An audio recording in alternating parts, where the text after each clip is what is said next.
अस्सलाम वालेकुम viewers, I am Sadia Chowdhury here. आज हमें चैप्टर नंबर 4 स्टार्ट करना है मैथमेटिक्स 9 साइंस का। चैप्टर नेम है algebraic expressions and algebraic formulas. यानी हम लोगों ने देखना है कि कौन से एक्सप्रेशन अलजेब्रिक एक्सप्रेशंस हैं और कौन से फार्मूलाज यूज़ करके हमने उनको क्या करना है, सिंप्लीफाई करना है। एक्सरसाइज को स्टार्ट करने से पहले हम लोग कुछ इंपॉर्टेंट डेफिनेशंस देखते हैं। जी, जो फर्स्ट डेफिनेशन है वो अलजेब्रिक एक्सप्रेशंस की है कि अलजेब्रिक एक्सप्रेशंस किस तरह के होते हैं या कैसे बनते हैं। असल में algebra is a generalization of arithmetic. जो अलजबरा है वो जनरलाइजेशन है किसकी? अर्थमेटिक की। अर्थमेटिक है सिंपल एडिशन सब्ट्रैक्शन वगैरह है। अगर हम लोग जैसे 5+4 है, ये क्या आ गया 9, ये सिंपल अर्थमेटिक है। अगर मैं यहाँ पे जनरलाइज कर दूँ 5x+4 कर दूँ तो यहाँ पे इज ग्रेटर देन 0 कर दूँ, यानी ये जो वैल्यू है वो क्या होगी? ग्रेटर देन 0 होगी। तो ये एक्सप्रेशन क्या बन जाता है? आपका अलजेब्रिक एक्सप्रेशन बन जाता है। इसमें जनरलाइजेशन आ गई, यहाँ पे एक्स की डिफरेंट वैल्यूज आ सकती हैं। इससे कहा है कि अलजेब्रा बेसिकली क्या है? जनरलाइजेशन है किसकी? अर्थमेटिक की। व्हेन ऑपरेशंस, हम ऑपरेशंस यूज करें कौन कौन सा? Addition and subtraction are applied to algebraic terms. जो आपकी अलजेब्रिक टर्म्स हैं उनके दरमियान में आप कौन से ऑपरेशंस लगाएं? एक तो एडिशन का और एक सब्ट्रैक्शन का। सिर्फ दो ऑपरेशंस की वो बात कर रहे हैं यहाँ पे, addition and subtraction. Multiplication division use नहीं होते इसमें ना। वो एक्सप्रेशन में आ सकते हैं लेकिन हम उनको काउंट नहीं करते as a different terms. We obtain an algebraic expression, तो हम लोग जब इनको यूज करके डिफरेंट टर्म्स के दरमियान एडिशन सब्ट्रैक्शन लगा के कोई एक्सप्रेशन निकालते हैं, वो क्या कहलाता है? अलजेब्रिक एक्सप्रेशन कहलाता है। फॉर एग्जाम्पल 5x² -3x+2/√x, ये आपके पास क्या है? एक अलजेब्रिक एक्सप्रेशन है। यहाँ पे 1 2 3 टर्म्स हैं जिनके दरमियान हम लोगों ने एडिशन एंड सब्ट्रैक्शन दोनों ऑपरेशन यूज किए हैं और ये हमें क्या मिल गया? एक अलजेब्रिक एक्सप्रेशन मिल गया। अगर मैं इसको ऐसे लिख दूं तो यहाँ पे आपके 3 ऑपरेशन यूज हो रहे हैं, यानी मतलब यहाँ पे ये दोनों एड एंड ये दोनों सब्ट्रैक्ट हो रहे हैं, लेकिन ये चीज़ यहाँ पे क्या हो रही है? डिवाइड हो रही है। लेकिन हम इसको कंसीडर क्या करेंगे? 2 टर्म्स ही कंसीडर करेंगे। ये आपकी फर्स्ट टर्म है और ये आपकी क्या है? सेकेंड टर्म है। लेकिन सेपरेशन तब होती है जब सिर्फ सब्ट्रैक्शन और एडिशन का साइन हो, तब हम लोग टर्म्स को काउंट कर सकते हैं कि कितनी टर्म्स है उस एक्सप्रेशन में। अब नेक्स्ट एक और चीज़ है कि पोलिनोमियल।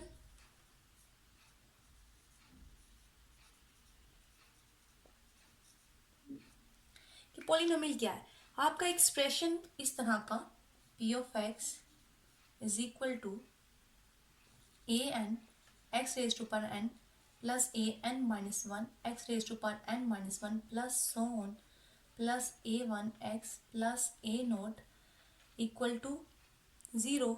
इक्वल टू 0 नहीं, वो इक्वेशन में कन्वर्ट हो जाएगा a0। और यहाँ पे जो आपका an है, यानी ये वाला स्टार्टिंग वाला कोफिशिएंट है, ये 0 नहीं होना चाहिए। ऐसा एक्सप्रेशन आपका क्या कहलाता है? पोलिनोमियल कहलाता है। और ये पोलिनोमियल किस वेरिएबल में है? इस एक्स वेरिएबल में है। अब polynomial in the variable x is an algebraic expression. ये आपके पास अलजेब्रिक एक्सप्रेशन ही होता है और उसकी स्पेशल फॉर्म है, यानी इस तरह की एक फॉर्म है। इस फॉर्म को हम क्या बोलते हैं? होता तो ये अलजेब्रिक एक्सप्रेशन है लेकिन इस फॉर्म को हम क्या बोलते हैं? पोलिनोमियल बोलते हैं। इसमें जो आपका ए एन है, ये वाला, ये आपका लीडिंग कोफिशिएंट है।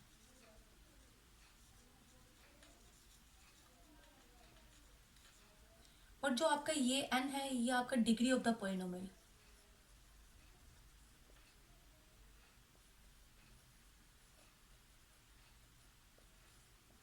ये आपकी डिग्री ऑफ पोलिनोमियल है। इसके साथ साथ इसका एक और बात है कि ये जो आपका एन है, यानी जो डिग्री ऑफ द पोलिनोमियल है, ये आपकी नॉन नेगेटिव होनी चाहिए।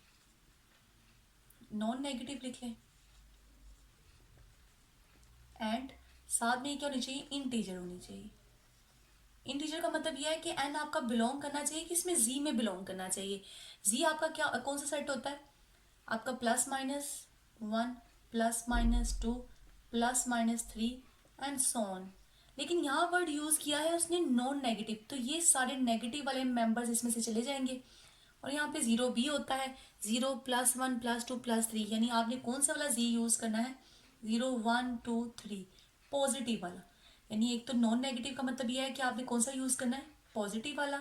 और इंटीजर्स का मतलब क्या है? कि होल नंबर्स होने चाहिए आपके पास इसके डिग्री में, तब एक्सप्रेशन आपका क्या कहलाता है? पोलिनोमियल कहलाता है तो ये अलजेब्रिक एक्सप्रेशन, लेकिन इस सिचुएशन में इसको हम क्या बोलेंगे? पोलिनोमियल बोलेंगे।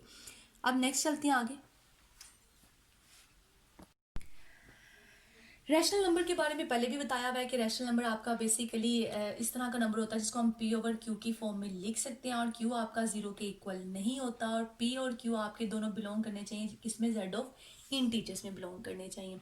तो ऐसे यानी नंबर को हम क्या बोलते हैं, रैशनल नंबर बोलते हैं। और ऐसे यानी मतलब कलेक्शन ऑफ नंबर्स जो हमारे पास होता है वो क्या कहलाता है, आपका रैशनल नंबर का सेट कहलाता है। अब इस डेफिनेशन को यूज करते हुए मैं डेफिनेशन निकाल लेती हूँ किसकी, रैशनल एक्सप्रेशन की।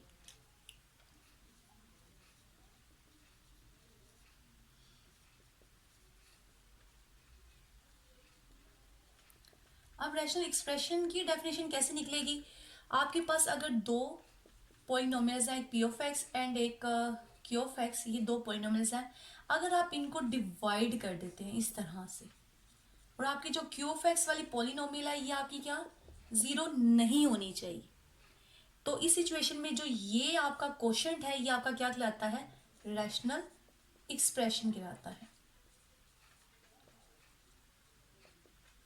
अब ये पॉलिनोमियल है आपकी, पी ऑफ एक्स क्या है,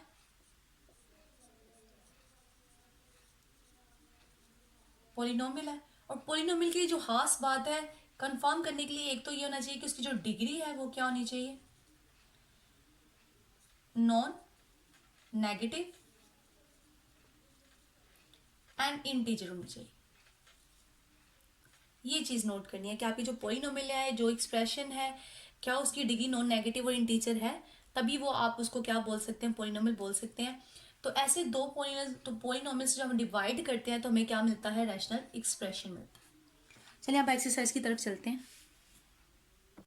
जो क्वेश्चन नंबर 1 की स्टेटमेंट है वो है identify whether the following algebraic expressions और पॉलिनोमियल्स। जो एक्सप्रेशंस दिए हुए हैं हम उनके बारे में बताना है क्या वो अलजेब्रिक एक्सप्रेशन आपकी पॉलिनोमियल है या नहीं है। अभी मैंने आपको बताया था अलजेब्रिक एक्सप्रेशंस के अंदर मैंने एडिशन एंड सब्ट्रैक्शन होता है, ये ऑपरेशंस तो आ रहे हैं, ये मैंने फर्स्ट पार्ट लिखा है। लेकिन अब हमने ये बताना है कि यार पॉलिनोमियल है या नहीं, हमने यहाँ बताना है कि ये पोलिनोमियल है या नहीं है। जो मैंने फर्स्ट पार्ट लिखा है वो 3x² + 1 और x - 5 है। आप इसी एक्सप्रेशन के बारे में बताना है क्या ये पोलिनोमियल है या नहीं है। हम लोग इसकी टर्म्स देखते हैं, और उन टर्म्स के जो में जो वेरिएबल है उसके हमने एक्सपेरेंट को देखना है कि वो नॉन नेगेटिव है और इंटीजर है या नहीं। अगर मैं यहाँ पे फर्स्ट वाली टर्म को देखती हूँ तो यहाँ जो वेरिएबल की जो पावर है वो 2 है, यानी वो इंटीजर भी है और नॉन नेगेटिव भी है। सो ये टर्म तो ठीक है। नेक्स्ट टर्म में चलती हूँ, मैं इसको देखती हूँ क्या यहाँ से जो मेरे पास वेरिएबल की पावर आ रही है वो क्या नॉन नेगेटिव या इंटीजर है या नहीं। अगर मैं इस एक्स के यानी इसको मैं ऊपर की तरफ लेके आती हूँ इसके एक्सपोनेंट को, तो मेरे पास रिजल्ट क्या आता है, -1 आता है। तो ये जो वेरिएबल का एक्सपोनेंट है वो ये नॉन नेगेटिव नहीं है, -1 एक नेगेटिव फिगर है, तो ये नॉन नेगेटिव नहीं है। सो जो ये एक्सप्रेशन है आपका वो पोलिनोमियल नहीं है, नो, यानी इट्स नॉट अ पोलिनोमियल, ये पोलिनोमियल नहीं है। अब सेकेंड पार्ट को देखते हैं। सेकेंड पार्ट की वैल्यू है 3x³ -4x² -x² +3। अब इसको चेक करना है ये एक्सप्रेशन पोलिनोमियल है या नहीं है। हम इसकी भी सारी टर्म्स को देखते हैं, फर्स्ट टर्म को देखते हैं। तो यहाँ जो वेरिएबल मौजूद है इसका इंडेक्स 3 है, ये इंटीजर भी है नॉन नेगेटिव भी है, ये वाली टर्म में भी ठीक है।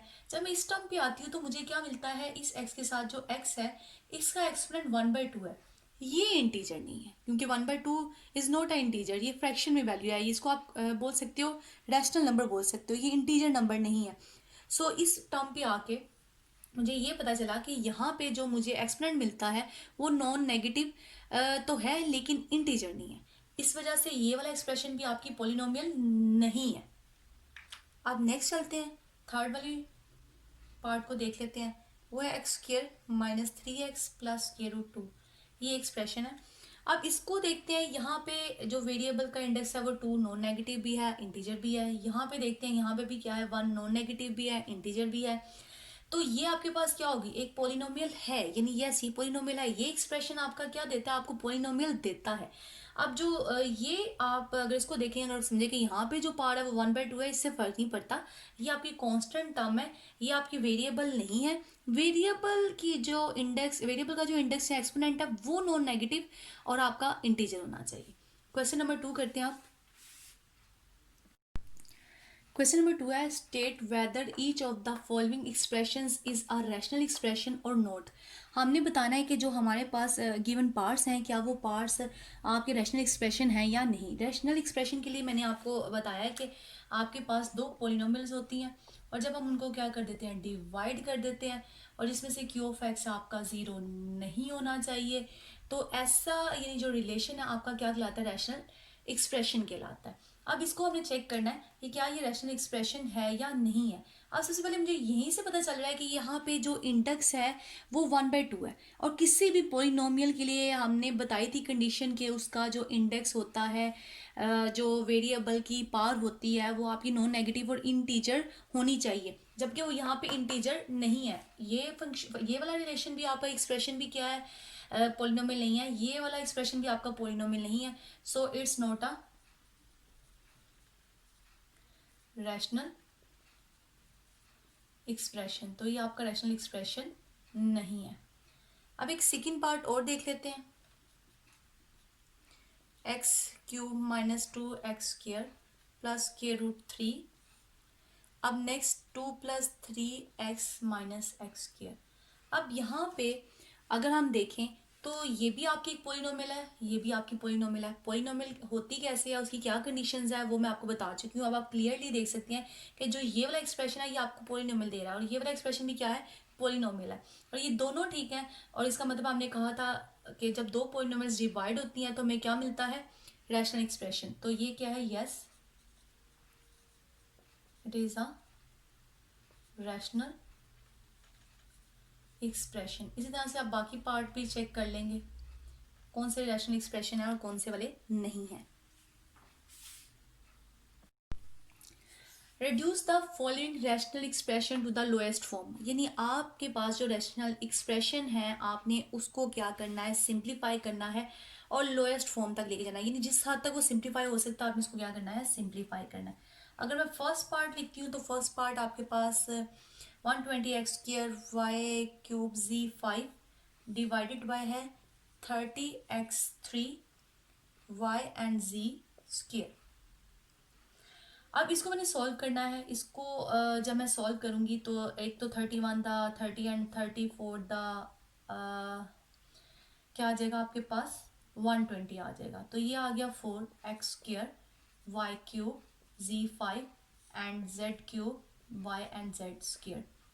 उसके बाद मैंने आपको एक्सपोनेंट की प्रॉपर्टीज बताई थी कि अगर दो यानी आपके पास नंबर्स इस ऐसे हैं जिनकी बेस सेम है तो उनकी जो पार्ट्स हैं वो आपस में क्या हो जाती हैं, ऐड हो जाती हैं। इस तरह से आपके पास कोई दो नंबर इस तरह से हैं जिनकी यानी मतलब ऐसे नंबर है कि जिनकी बेस सेम है तो उनकी पार्ट्स आपस में ऊपर आगे क्या हो जाती है, सब्ट्रैक्ट हो जाती हैं। ये इंडेक्स की प्रॉपर्टीज बताई थी। अब यही प्रॉपर्टीज हम यहाँ पे यूज करेंगे। अब यहाँ पे मेरे पास मैं कोशिश ये होती है जब हम लोएस्ट फॉर्म पे में कन्वर्ट करें तो हमारे पास जो वेरिएबल है उसका जो एक्सपोनेंट है वो पॉजिटिव में है। अब यहाँ पे एक्स क्यूब वाला जो है इंडेक्स ये बड़ा है, ऊपर एक्स स्क्वायर है, तो मैं ऐसे कोशिश करती हूँ कि 2 को नीचे ले जाती हूँ। जब ये 2 नीचे जाएगा तो ये नीचे जाके क्या हो जाएगा, सब्ट्रैक्ट हो जाएगा। अब नीचे से ऊपर आया तब सब्ट्रैक्ट हो गया तो ऊपर से नीचे जाके भी क्या हो जाएगा, सब्ट्रैक्ट हो जाएगा। अब यहाँ पे 3 है, y का यहाँ पे इंडेक्स क्या है 1, वो ऊपर आके सब्ट्रैक्ट हो जाएगा। इस तरह से आपके पास नीचे वाले जो z है उसका इंडेक्स क्या है 2, ये ऊपर आके यहाँ पे सब्ट्रैक्ट हो जाएगा। तो इस तरह से क्या आ जाएगा आपके पास 4y2 and z3 divided by x। तो ये आपके पास सिंपलेस्ट फॉर्म आ गई इस रैशनल एक्सप्रेशन की।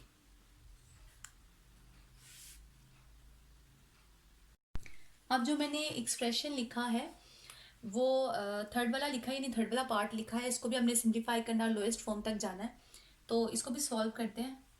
जो सबसे पहले मुझे नज़र आ रहा है वो ये नज़र आ रहा है कि मुझे ऊपर वाले जो वैल्यू है इसका क्या लिखना चाहिए, इसका फॉर्मूला खोलना चाहिए। इसका फॉर्मूला किसके इक्वल होगा, first term square plus second term का square plus 2x and y। तो मैं इसको खोलूंगी तो x² plus y² plus 2x and y आएगा, -4x and y as it is रहेगा। इस तरह से नीचे क्या करूंगी, नीचे वाला भी फॉर्मूला खोलें। नीचे वाला formula first term square plus second term square -2x and y। Plus वाले में यहाँ प्लस आता है, माइनस वाले में यहाँ पे माइनस आता है। तो ये फॉर्मूला लग जाएगा नीचे। अब नेक्स्ट ऊपर क्या हो जाएगा, ऊपर आपकी दो टर्म्स जो हैं वो क्या है, सेम है। यानी आपकी ये वाली टर्म और ये वाली टर्म दोनों सेम है, ये दोनों आपस में क्या हो जाएंगी, सब्ट्रैक्ट हो जाएंगी। जब ये आपस में सब्ट्रैक्ट होंगी तो वैल्यू क्या आएगी, -2x and y divided by x square plus y square -2x and y। आप ऊपर वाली कंप्लीट फैक्टर नीचे वाले कंप्लीट फैक्टर के इक्वल है, ये दोनों कट जाएंगे और आंसर क्या आ जाएगा 1। तो आपने इसको सोल्व करके लोएस्ट फॉर्म तक कन्वर्ट कर दिया और वो क्या है 1। अब एक और पार्ट कर लेते हैं इस वाले क्वेश्चन नंबर 3 का। ये मैंने पार्ट नंबर 6 लिखा है, x square -4x plus 4 divided by 2x square -8। अब इसको हमने सिंप्लीफाई करना है और इसको लोएस्ट फॉर्म तक लेके जाना है। सारे पार्ट्स इसी तरह से हैं, बस फॉर्मूलाज यूज़ करने हैं आपने और उसके बाद सॉल्व कर लेना है। अगर मैं ऊपर फॉर्मूला लगाती हूँ, ऊपर फॉर्मूला भी लग सकता है और फैक्टराइजेशन भी हो सकती है। फैक्टराइजेशन कर लेते हैं। मुझे मल्टीप्लाई करके, अगर यहाँ पे कुछ नहीं है तो यहाँ कोफिशिएंट क्या होगा 1। मुझे मल्टीप्लाई करके क्या चाहिए 4 1 दा 4, और एड एंड सब्ट्रैक्ट करके मुझे क्या चाहिए 2 टर्म से 4। यानी मुझे 2 ऐसे नंबर्स चाहिए जिनको मैं एड एंड सब्ट्रैक्ट करूँ तो मेरे पास -4 आए, एंड मल्टीप्लाई करूँ तो मेरे पास क्या आए 4 आए। तो मैं लिख सकती हूँ एक्स स्क्र -2x प्लस 4। ये जो फैक्टराइजेशन वाला काम है ये मैं पीछे प्रीवियस यानी लेक्चर्स में बता चुकी हूँ, आप वहाँ पे देख सकते हैं कि आपने फैक्टराइजेशन कैसे करनी है। नीचे से क्या आएगा, टू कॉमन निकालेंगे, अंदर आ जाएगा एक्स स्क्र -4। अब ऊपर दोनों टर्म में से फर्स्ट दोनों में से एक एक्स कॉमन आ जाएगा, अंदर एक्स -2 आ जाएगा। यहाँ से 2 कॉमन आ जाएगा तो अंदर एक्स, ये माइनस अंदर वाले साइन को क्या कर देगा -2 और नीचे आप क्या कर सकते हैं, इसको एक्स स्क्र लिख सकते हैं और 4 को भी 2x स्क्र लिख सकते हैं। अब ऊपर आपका एक फैक्टर बन गया 2x -2 और दूसरा भी क्या बन गया x -2।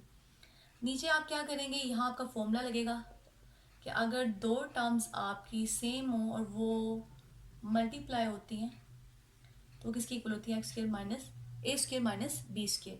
तो यहाँ पे मैंने लगाना है ये वाला फॉर्मूला कि अगर a स्क्र है, फर्स्ट टर्म का स्क्र है, सेकेंड टर्म का स्क्र है, तो ये किसके इक्वल होगा कि इसी को हम 2 दफ़ा लिखेंगे उस टर्म को, लेकिन एक दफ़ा पॉजिटिव साइन के साथ और एक दफ़ा नेगेटिव साइन के साथ। तो ये क्या आ जाएगा x -2 और x +2। ये x -2 वाली टर्म इससे कट जाएगी, ये फैक्टर इससे कट गया, तो x -2 ओवर क्या आ गया 2x +2। ये लोएस्ट फॉर्म है, इससे ज़्यादा मज़ीद सिंप्लीफाई नहीं हो सकता। अब बाकी जो पार्ट्स आप इसी तरह से सॉल्व कर लेने हैं। जी इवेलुएट, मैंने ए पार्ट लिखा है कि हमें इसकी वैल्यू जो है वो वैल्यूएट करनी है। अगर हमारे पास x क्या हो 3 और y क्या हो -1 और z क्या हो -2, तो हमने इसकी वैल्यू क्या करनी है, फाइंड आउट करनी है। यानी हमारे पास क्वेश्चन क्या है, इसकी हमने वैल्यू निकालनी है x³ y -2z divided by x and z। और हमें वैल्यूज दी नहीं है, हमें क्या दिए हुए है, z की जगह हमने क्या सब्स्टिट्यूट करना है 3, y की जगह क्या करना है -1 और z की जगह -2।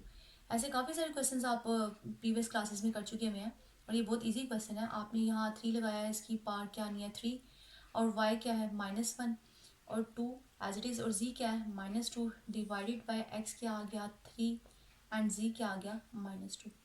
यहाँ से क्या आएगा 3 3 9 एंड 9 3 27, और ये -1 से मल्टीप्लाई होगा तो ये -27 होगा।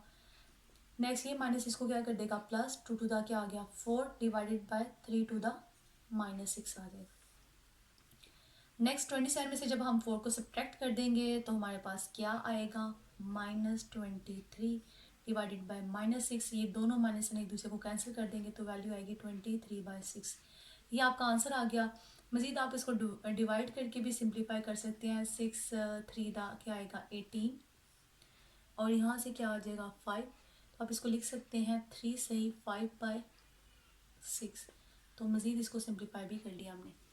आप ये भी आंसर ठीक है, ये भी ठीक है, आप जो मर्जी लिख सकते हैं। अब नेक्स्ट चलते हैं हम क्वेश्चन नंबर 5 की तरफ। जी क्वेश्चन नंबर 5 है, perform the indicated operation and simplify. यानी हमें जो ऑपरेशन दिए होंगे ऐड एंड सब्ट्रैक्ट करने वाले, उसको हमने क्या करना है परफॉर्म करना है, उसके बाद इसको सिंप्लीफाई करके आंसर लिखना है। तो अब हम लोग इसको सिंप्लीफाई करते हैं, सॉल्व करते हैं और सिंप्लीफाई करते हैं। सबसे पहले तो हम लोग क्या करते हैं एलसीएम, क्योंकि ऐड या सब्ट्रैक्ट हो रहा था तो हम क्या लेते हैं एलसीएम। लेकिन एलसीएम लेने से पहले हम यहाँ पे देखेंगे कि इसकी फैक्टराइजेशन हो रही है या नहीं, ताकि हम एक ही दफ़ा एक कॉमन फैक्टर निकाल सकें। ये ना हो कि हम एक ही फैक्टर को 2 दफ़ा कॉमन के तौर पे लिख रहे हैं। इसलिए हम सबसे पहले यहाँ पे देखते हैं कि इसकी फैक्टराइजेशन होती है कि नहीं होती। तो इसकी फैक्टराइजेशन होती है। इसको मैं लिख सकती हूँ एक्स स्क्र, और 25 को क्या लिख सकती हूँ 5 का स्क्र। इसी तरह से नीचे एक्स का स्क्र और -6 का स्क्र, और ये वाली टर्म एज इट इज आ जाएगी आपकी। नेक्स्ट यहाँ पे आपका फॉर्मूला लग जाएगा a square minus b square is equal to a minus b into a plus b. यानी अगर आपके पास दो टर्म्स है और वो स्क्वायर में है और दरमियान में सब्ट्रैक्शन की अलामत है, तो आप उसको दो दफ़ा लिख सकते हैं विद ऑपोजिट साइन, एक दफ़ा प्लस के साथ और एक दफ़ा माइनस के साथ। अब ये x माइनस 5 हो जाएगा। नेक्स्ट क्या आ जाएगा x प्लस 5, और इसी तरह से यहाँ पे x माइनस 6 और x प्लस 6 ये हो जाएगा। यहाँ पे नेक्स्ट वाली टर्म एज इट इज आ जाएगी। अब यहाँ पे हम एलसीएम भी ले सकते हैं, तब हम लोग ये दो फैक्टर नीचे लिखेंगे और एलसीएम लेके मल्टीप्लाई करेंगे। लेकिन उससे ज़्यादा इजी वे जो मुझे लग रहा है वो ये है कि अगर मैं यहाँ से कुछ कॉमन निकालूँ, इन दोनों टर्म में से कुछ फैक्टर्स कॉमन निकल रहे हैं, यानी ऊपर वाली साइड से आपका x प्लस 5 कॉमन निकलता है और नीचे वाली साइड से आपका x प्लस 6 कॉमन निकलता है। जब मैं ये कॉमन निकालूंगी तो कैलकुलेशन जो है ना वो रिड्यूस हो जाएगी और इजीली हम इसको सिंप्लीफाई कर सकते हैं। तो बाकी अंदर यहाँ इस वाले पार्ट से आपकी कौन कौन से फैक्टर अंदर आ जाएंगे, x minus 5 divided by x minus 6, ये फैक्टर रह जाएंगे। बाकी दो बाहर आ गए, ऊपर वाला भी और नीचे वाला भी, और यहाँ से दोनों बाहर आ चुके हैं, तो जस्ट यहाँ क्या रह जाएगा 1 रह जाएगा।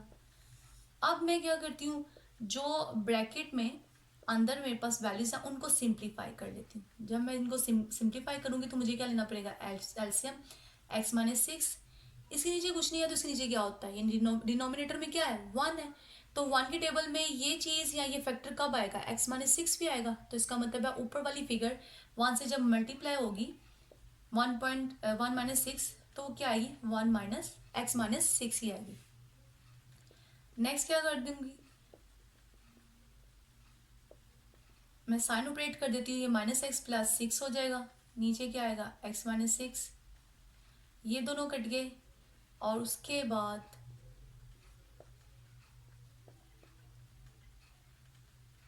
सिक्स में से 5 चले गए तो 1 आ गया ओवर x माइनस 6।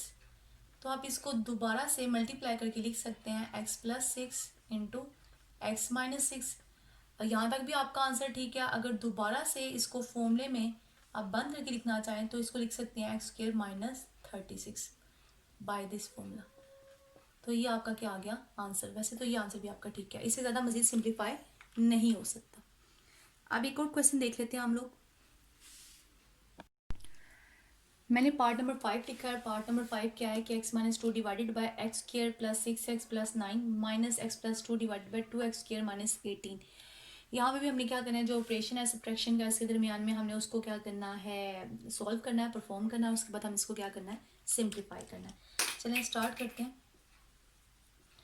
सबसे पहले तो हम यहाँ पे क्या करते हैं, फैक्टराइजेशन करते हैं। इस वाली जगह पे जब हम फैक्टराइजेशन करेंगे तो मुझे दो ऐसी टर्म्स चाहिए जिनको ऐड एंड सब्ट्रैक्ट करके मेरे पास 6 आना चाहिए और मल्टीप्लाई करके क्या आना चाहिए 9 1 द 9।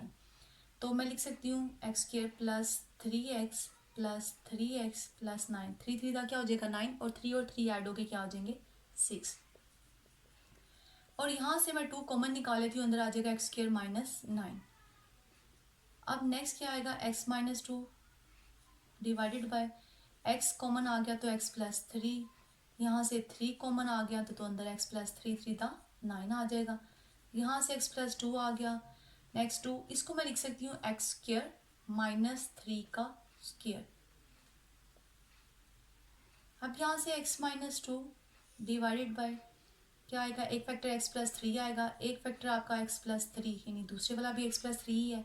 यहाँ से x प्लस 2 डिवाइडेड बाय, इसको हम क्या लिख सकते हैं, एक दफ़ा माइनस के साथ दोनों वैल्यूज़ को, एक दफ़ा प्लस के साथ, by this formula a minus b into a plus b is equal to a square minus b square.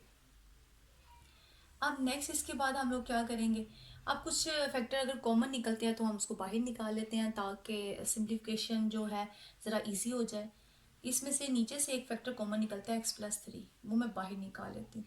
अब यहाँ बाकी क्या बचेगा x minus 2 divided by x plus 3, और यहाँ पे बाकी क्या बचेगा माइनस एक्स प्लस 2, इसमें से नीचे से एक प्लस वाला फैक्टर चला गया बाहर, तो बाकी 2 इंटू एक्स माइनस 3 बाकी बचेगा। अब यहाँ पे मैं ले लूँगी एल्सियम। जब मैं एल्सियम लूँगी तो मेरा 2 भी आएगा, एक्स माइनस 3 वाला फैक्टर भी आएगा, एक्स प्लस 3 वाला फैक्टर भी आएगा। अब यहाँ पे x प्लस 3 प्रेजेंट है, ये फैक्टर तो प्रेजेंट है, ये दोनों चीज़ें क्या हैं, एब्सेंट है। ये दोनों फैक्टर जो हैं वो क्या है, एब्सेंट है। तो इसका मतलब है ऊपर वाली टर्म से ये दोनों फैक्टर क्या होंगे, multiply. 2 into x minus 3 multiply x minus 2। और यहाँ पे आपके पास 2x-3 मौजूद है, लेकिन आपका x प्लस 3 मौजूद नहीं। तो ऊपर वाले फैक्टर के साथ क्या आएगा, x प्लस 3 आएगा।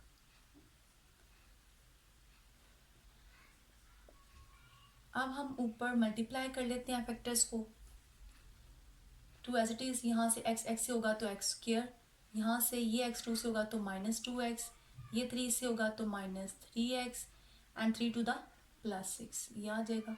यहाँ पे भी मल्टीप्लाई कर लेते हैं, x square plus 2x plus 3x plus 3 to the 6। ओहो बेचारी मेरी लाइन सीधी नहीं जा रही।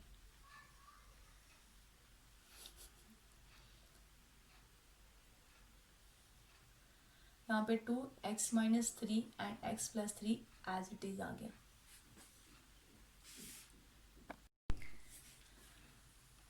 नेक्स्ट हम लिख सकते हैं x प्लस 3 इंटू यहाँ पे 2x² minus 4x minus 3 to the 6x plus 6 to the 12।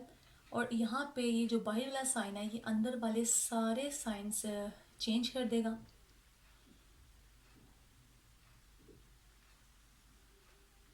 To x minus 3 and x plus 3।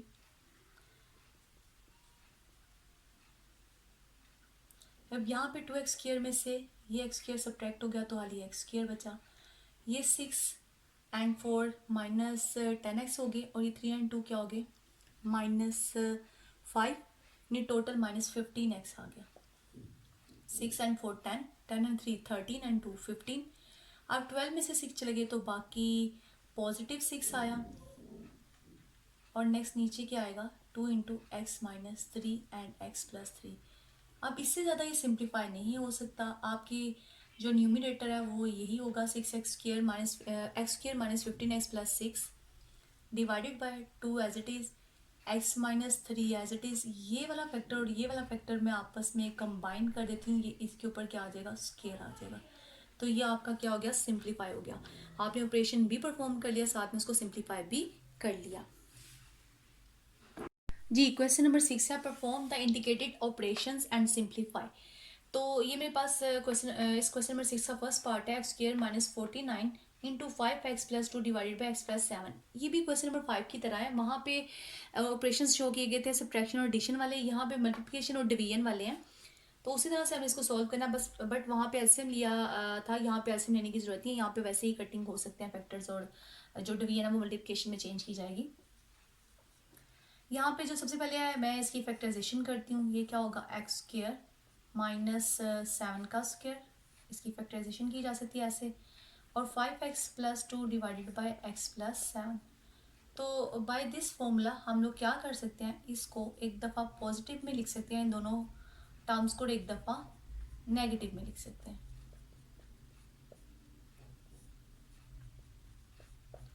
अब इस x प्लस 7 से कट जाएगा तो आपके पास x माइनस 7 आ जाएगा। ये आपकी सिंप्लीफिकेशन होगी। आप इससे ज़्यादा मज़ीद सिंप्लीफाई नहीं होता, लेकिन अगर आप चाहते हैं तो इनको आपस में मल्टीप्लाई करके मज़ीद सिंप्लीफाई भी कर सकते हैं, नहीं तो यहाँ तक भी क्वेश्चन ठीक है। अगर मैं मल्टीप्लाई करती हूँ तो क्या आएगा, 5x² plus 2x minus 5 7 the 35x and 7 to the -14। तो क्या आएगा, 5x² माइनस 33x माइनस 14। तो ये आपका आंसर भी ठीक है, ये आंसर भी आपका ठीक है। अब एक और पार्ट देख लेते हैं क्वेश्चन नंबर 6 में से। जी मैंने पार्ट नंबर 5 लिखा है। ये क्या है कि x² plus x and y divided by y into x plus y into x² plus x y divided by 4 into x plus y divided by x² minus x divided by x y minus 2y। इसको हमने simplify करना है। यहाँ से ऊपर वाली term से मुझे नज़र आ रहा है मैं क्या कॉमन निकाल सकती हूँ, एक्स तो अंदर रह जाएगा एक्स प्लस वाई, नीचे वाली term as it is x plus y, यहाँ से भी एक्स कॉमन निकलता है तो क्या आ जाएगा x plus y divided by y into x plus Y.